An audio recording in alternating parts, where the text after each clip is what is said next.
Hey guys, what's going on? It is Ash here coming at you today in Raid Shadow Legends. Today we're going to talk about one of the most important resources in the entire game of Raid Shadow Legends. It's silver. Today I'm going to give you my top 5 tips in order to how best to farm efficiently silver in terms of your time and your energy, the best kind of bang for your buck ratio inside the game. And then we're going to talk about kind of some pitfalls to avoid in terms of bad ways to use your silver. So let's go ahead and start out with, one of the most important things to cover, right, is where should you be farming in the campaign. So this is campaign specific, and then we'll talk about the best way in terms of, again, energy per silver ratio. But campaign is important because campaign is where you're going to be getting the majority of your silver, whether you're using your auto battles, if you have the pass, or if you're just using your time to farm in the campaign. Where do you farm? So in terms of strictly energy to silver ratio, the best level in the entire game to farm is not in Nightmare. It's actually in Brutal, and it's going to Brutal all the way to 12, going down to stage 3.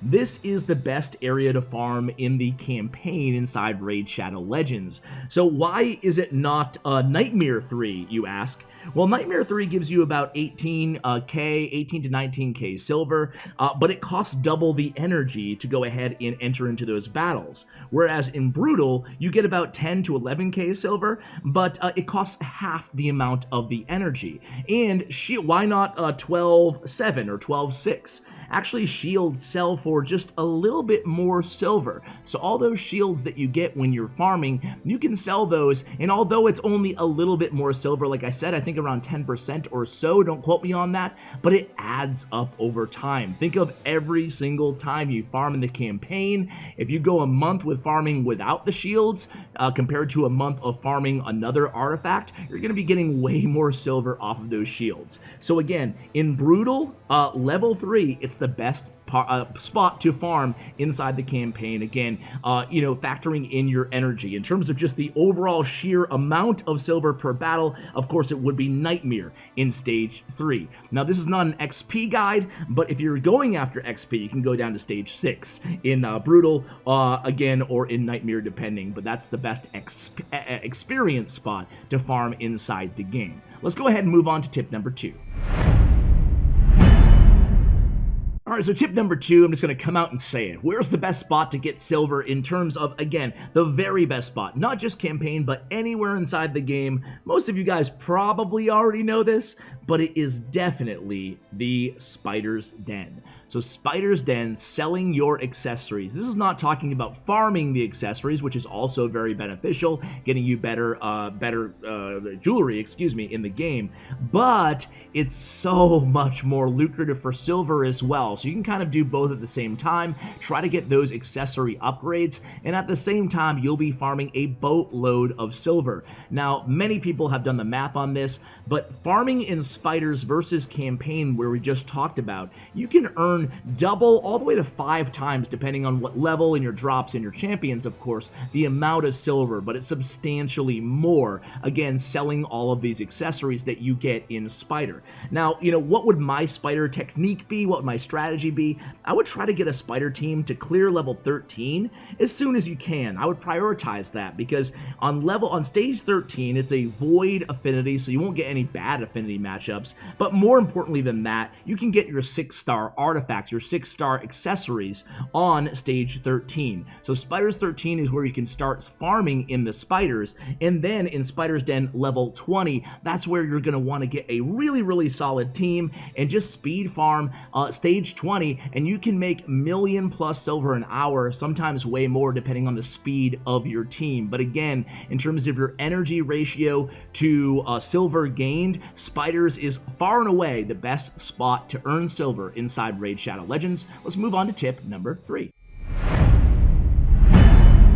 All right, so tip number 3 is kind of the rule of 4-8-12, okay? It's talking about artifacts here, and when I talk about artifacts, the thing we're going to want to look at is, you know, a random piece of artifacts. If you guys see my artifacts, you'll see that I have a lot of them upgraded to level 8, some of them level 12, and some of them are just kind of sitting there unleveled up at all. But what I want to advise you guys to do is 2 things. Number 1 is you don't want to be wasting your silver upgrading crappy artifacts, okay? Now, everybody's going to be using crappy artifacts in the beginning of the game in order to progress, of course.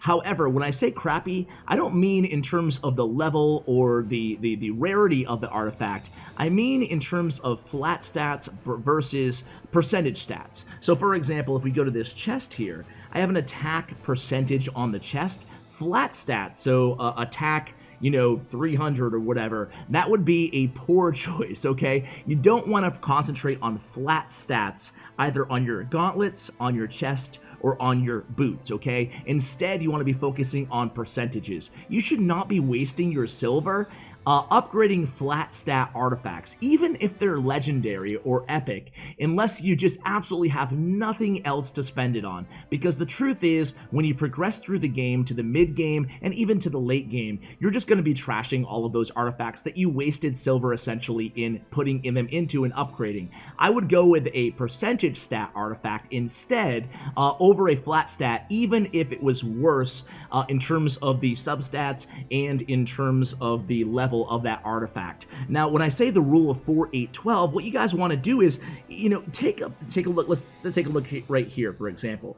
Say I wanted these defensive boots to be upgraded, and I was really going after accuracy. That's the stat that I really cared about the most. What you want to do is kind of do an exploratory upgrade. It doesn't cost much to upgrade your artifacts just to level 4. So instead of just going ham and upgrading all your artifacts to level 12 or 16, even worse, instead you want to kind of upgrade your artifacts to level 4. And now that I see that I got a defense flat stat roll on this artifact, I'm less intrigued by it. I'm not as enthusiastic. So now I'm going to take it to level 8 because it is a 6-star epic percentage artifact.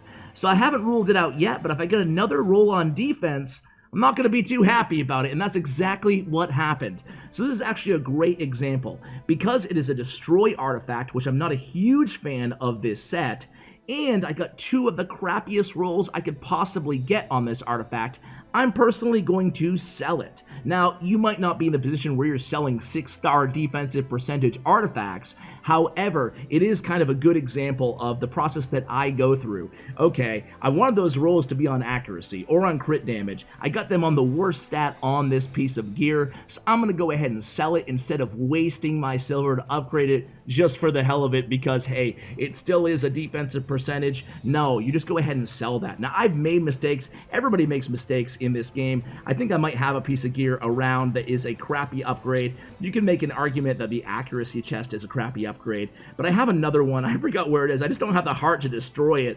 But either way, I made the mistake early game of maxing out a flat stat, and you know, guys, you should just try to avoid that because it's just way better and more advantageous to kind of use that rule of 4-8-12. If you like the first roll, go for the second roll. If you like the second roll, go for the third roll. If you don't like the rolls, don't waste your silver in upgrading an artifact that sucks just kind of out of obligation. Let's go ahead and move on to the next tip.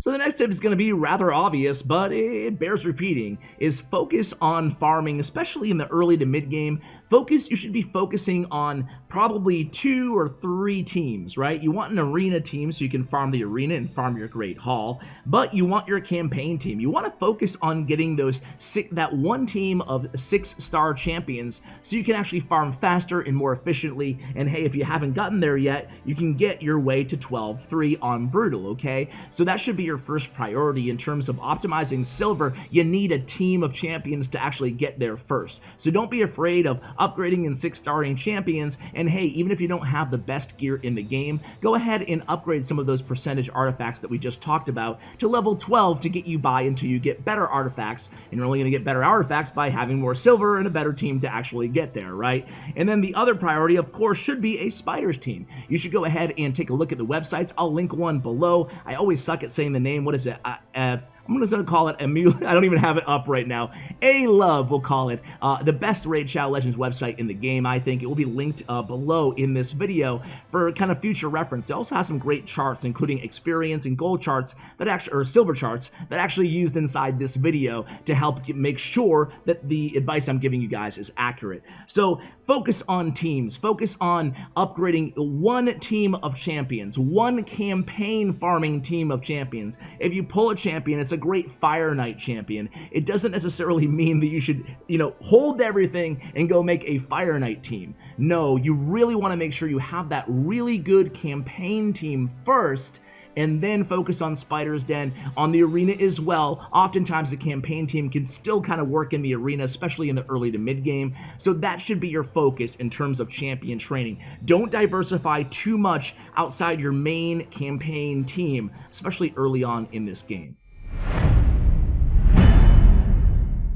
And the next piece of advice, guys, is how you use your silver and when you use your silver, not just how to get it, right? And this is another important one here. You can use your silver in the market. It's not a bad idea if that one great piece of percentage gear comes along. Just kind of be nitpicky and, keep an eye out on the market. But more so, wait for events and tournaments where you can really optimize and even recoup some of your silver costs just by upgrading artifacts or champions during that specific event. So right now, I don't even know what we have going on. We have a Dungeon Divers event. Oops, it's not live yet, but we have a champion training event where, again, you can actually recoup a lot of this silver by waiting for to train your champions to use your silver for when one of these events is actually going on inside the game. So saving your silver to make sure there's at least one event or tournament that you're a part of where you can recoup some of it is really important, especially long term. If you consistently wait for events or tournaments where you can recoup your silver cost, it's going to save you a ton in the long run. So guys, I really hope you enjoyed this kind of guide as to how to get silver and, some kind of pitfalls on what to avoid when spending your silver. So guys, thank you so much for watching. I really appreciate it. If you like the content, go ahead and subscribe. Thank you, and as always, take care, guys.